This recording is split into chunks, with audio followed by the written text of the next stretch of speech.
Did you ever wonder why otherwise intelligent adults so often seem utterly incapable of understanding complex ideas? It's a peculiar phenomenon I've never been able to ignore. They'll repeat a slogan like it's scripture, reject nuance like it's poison, and behave as if the world is divided neatly into good and evil, right and wrong, us and them. It's as if the machinery of their minds was designed for simple arithmetic, and someone's trying to make them delve into incredibly complicated algebraic expressions, equations, and formulas. After numerous observations and more than a few frustrating conversations, I've come to believe that this inability to engage with complexity stems from three overlapping deficits: low cognitive capacity, emotional immaturity, and tribal conditioning. Combined, they form a psychological feedback loop that traps people in a perpetual adolescence, a world ruled by impulse, ego, and fear of rejection. Let's begin with the emotional maturity gap. You see, many people never emotionally progress beyond their junior high years. The developmental clock stops somewhere around 13, and everything since has been an elaborate imitation of adulthood. The result is a personality built on insecurity, needing a constant validation and equating disagreement with betrayal. These individuals crave belonging, not understanding. They see the world through the lens of popularity contests and power hierarchies: who's in, who's out, and who's laughing at whom. Lord of the Flies wasn't a novel for them, it was an instruction manual. Their emotional state never escaped the schoolyard, where cruelty feels like strength and conformity feels like some safety net. It's easier to stand a clique of mean girls like Pam Bondi, Christy Noem, and Caroline Levitt, or a pack of bullies like Pete Hegseth, Stephen Miller, and Cash Patel out on the dirt patch of a junior high schoolyard than to face up to the fears that require you to evolve emotionally. That's why reason bounces off of them. Facts don't matter, feelings do. They can't tolerate ambiguity because ambiguity threatens identity, and for the emotionally stunted, identity is everything. Perhaps that's why they both hate and fear intellectuals in academia and do not want their children sent off to any sort of institution of higher learning, because they know that if they do, that when their children receive a higher education and learn to think for themselves, develop a higher capacity for reason and logic, they'll become less conservative and more liberal in their thinking. Now let's talk about cognitive simplicity and the comfort of easy answers. A limited intellect doesn't necessarily mean stupidity. It simply means there's less capacity for abstraction, less ability to hold contradictory ideas in tension.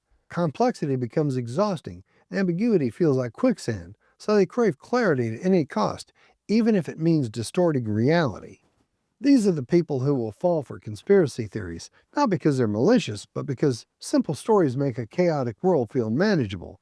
Every problem has a villain, every discomfort has a scapegoat, and every solution comes in the form of a slogan. Think of it like a retarder in mechanical terms, as opposed to the offensive, ableist, and deeply hurtful use of the slur, used sometimes casually, sometimes provocatively by loudmouth jackasses such as Joe Rogan, Elon Musk, Tom Segura, Matt Rife, Ann Coulter, and Donald Trump. I am referring to the device designed to slow down a system. The one area where these people completely hit the brakes on growth was emotional maturity, them and everyone in their entourage, orbit, and/or administration. There's the hydraulic retarder in a railway yard controlling the speed of train cars rolling downhill. Then there's the cognitive retarder in human form, slowing the spread of understanding. The system regulates itself not with intelligence, but with resistance. And let's not mistake this for not being smart enough to achieve some pretty impressive goals. A lot of these people are high achievers simply by virtue of the fact that while they may not be stable geniuses, they are just smart enough to figure out how to get over on other people, and that is all that it may take. You don't have to be fast enough to outrun the lion, you only have to be fast enough to outrun the guy next to you. Now let's take a peek at the propaganda playbook. This emotional and cognitive paralysis creates the perfect breeding ground for manipulation. Charismatic figures, political, religious, or otherwise, exploit these weaknesses with surgical precision. Their tactics aren't new, they're ancient psychological sleights of hand dressed in modern media. Projection. Accuse others of the sin you commit. Trump calls Biden weak on anti Semitism, while he himself invokes Nazi Germany analogies, labeling Biden's DOJ a Gestapo administration, while courting figures criticized for anti Semitism, only to later press the DOJ during his administration to pursue his political adversaries as part of a retribution agenda. Accusation in a mirror. Portray your enemy as doing exactly what you're doing.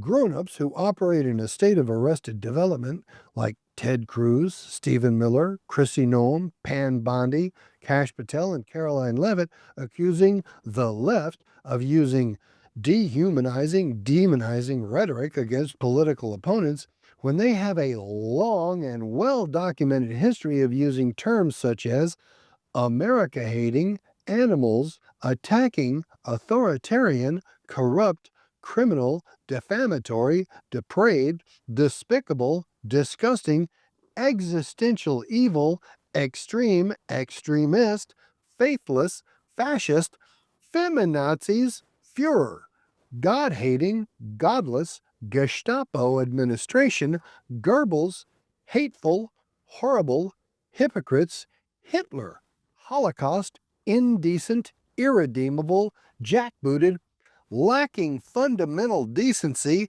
liars, libel, malevolent forces, mob, morally bankrupt, nasty, Nazis, oppressors, propaganda, radical left, rootless, ruthless, sick, slander, socialist, spewing, terrible, terrorist, the enemy, the left, they hate America, thugs, traitors, untrustworthy, vermin, vile, and violent. Gaslighting. Deny reality until the sane doubt themselves. This is the repeated denial or inversion of easily verifiable facts to make audiences doubt their perception.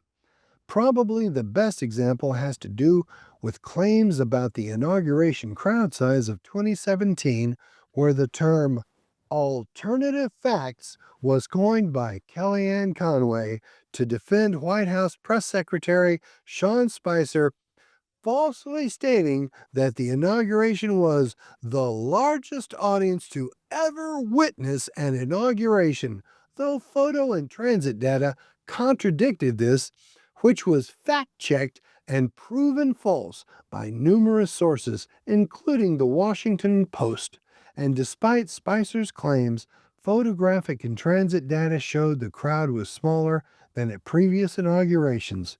In 2018, a government photographer admitted at Trump's request to editing pictures of the inauguration to make the crowd appear larger by cropping out empty space.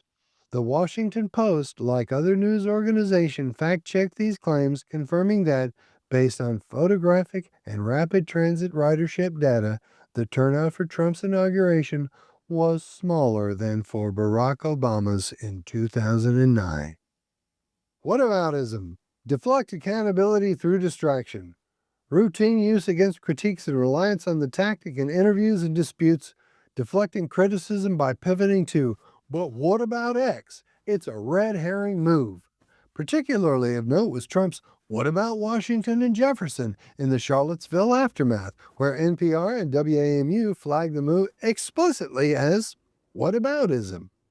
Darvo. Deny, attack, reverse victim and offender. Rewrite the script until the guilty become the aggrieved. This is simple and highly effective. You deny the wrongdoing, attack the accuser, then you claim to be the real victim or reverse the victim and offender. Darvo. Let's take, for example, the E. Jean Carroll case. Trump denied the assault by saying, "She's not my type," then cast himself as persecuted. The courts upheld the defamation and assault findings with 2025 appeals court coverage. Now, in 2025, with all of the DOJ witch hunt posturing, public speech and posts have him framing himself as the victim while assailing investigators and prosecutors, urging retaliatory actions against his perceived foes.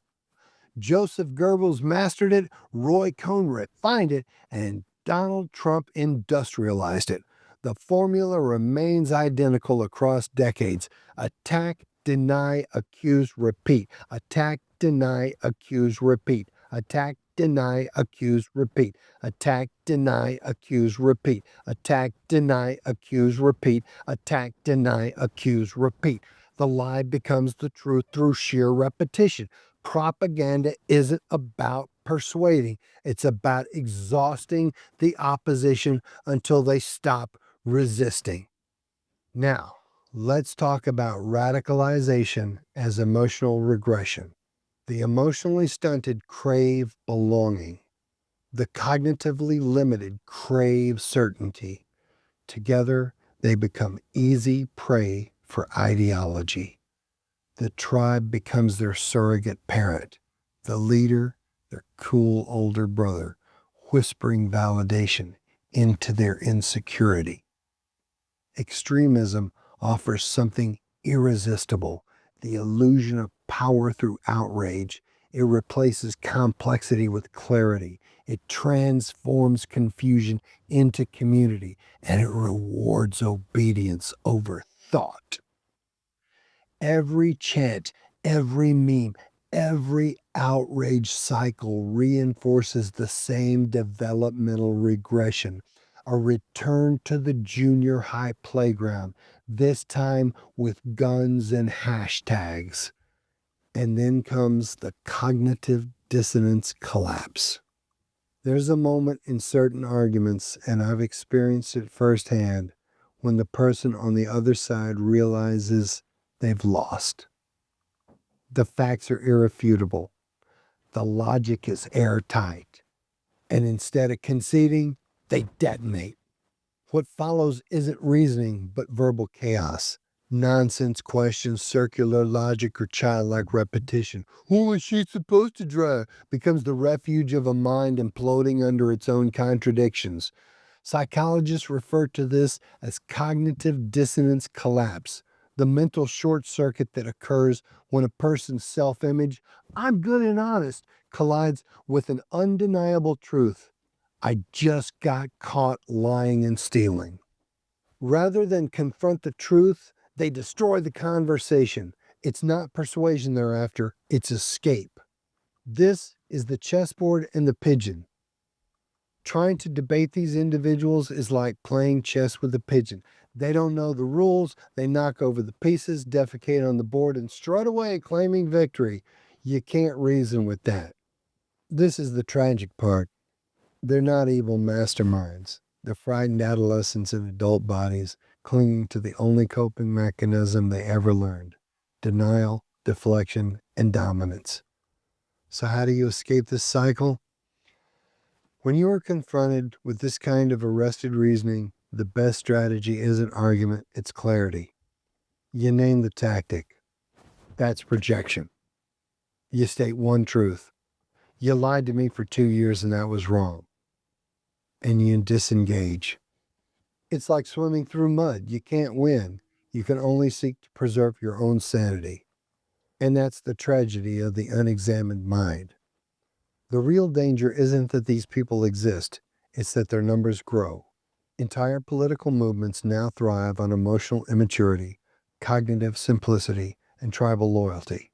Lord of the Flies has become a national operating system. Remember that the Lord of the Flies was not just a pig's head mounted on a sharpened stick and swarming with flies, where a group of prepubescent British boys found themselves stranded on an uninhabited island, and their disastrous attempts to govern themselves descended into savagery. Beelzebub is the Lord of the Flies, and Beelzebub is another name for Satan. He is known in demonology as one of the 7 deadly demons or 7 princes of hell, representing a repulsive and corrupting nature that swarms on refuse, and is associated with Satan and the devil, further cementing the link between concepts of decay, corruption, and evil. A democracy built on childish minds cannot survive the problems of adulthood. The only antidote is education, not memorizing facts, but cultivating curiosity, humility, and emotional growth. Until people outgrow the playground, they'll keep mistaking bullies for leaders and slogans for wisdom. The tragedy isn't that they can't grasp complexity, it's that they've been taught not to try. Know that I love you and that I'm always with you.